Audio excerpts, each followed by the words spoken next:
G-Shock product shoot. This is a G-Shock series.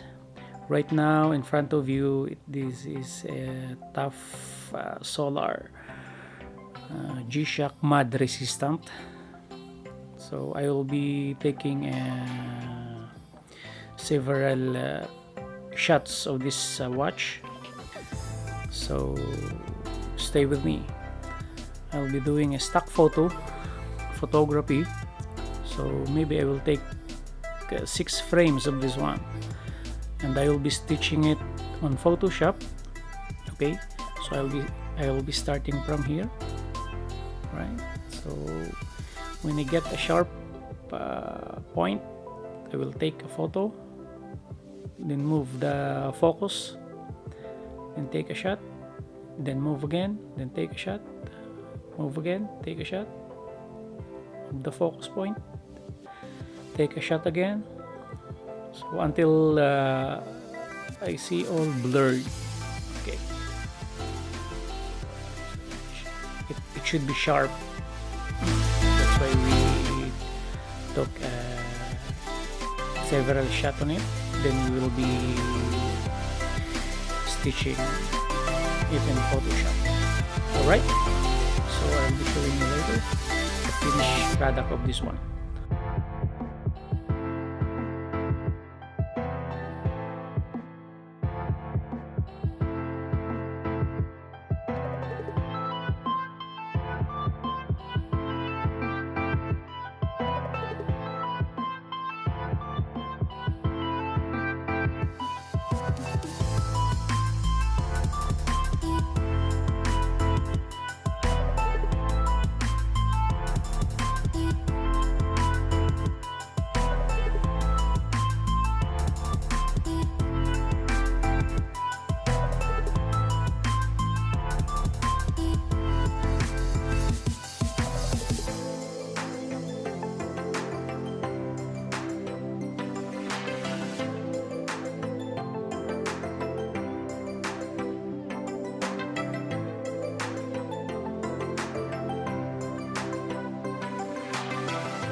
Thank you.